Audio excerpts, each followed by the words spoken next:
આપનું નામ? પરેશભાઈ રૂપારેલિયા, રાજકોટ વિશ્વ હિન્દુ પરિષદ, રાજકોટ વિભાગ સહમંત્રી। આજે આપનો જે કાર્યક્રમ છે એ શું સંદર્ભમાં છે? બાંગ્લાદેશમાં જે હિન્દુઓ પર અત્યાચાર થઈ રહ્યા છે, ત્યાંના જે ઇસ્લામિક લોકો છે જે હિન્દુઓને સેફ નથી રાખતા, ત્યાંના હિન્દુઓને સળગાવે છે જીવતા, એ સંદર્ભે અમે એનો વિરોધ કરીએ છીએ। તો તમારી અત્યારે જે તમે આ વિરોધ કરી એમાં સરકાર પાસેથી તમે માંગ કરો છો? અમારી માંગ એ છે કે આપણે બાંગ્લાદેશને ઉછેરવામાં આપણો બહુ મોટો હાથ છે। બાંગ્લાદેશને ત્યારથી બાંગ્લાદેશ બનાવ્યા ત્યારથી આપણે લોકો એને મદદરૂપ થઈ રહ્યા છીએ, બરોબર છે? તો ત્યારથી અત્યાર લગી આપણે અબજો રૂપિયા નહીં પાડ્યો, તો એની ઉપર એવો દબાવ બનાવે કે ત્યાંના હિન્દુઓને સુરક્ષિત રાખે એ લોકો।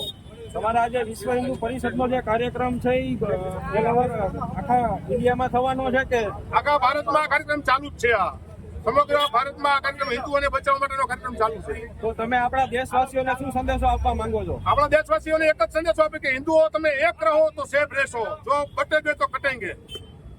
જય શ્રી રામ। જય જય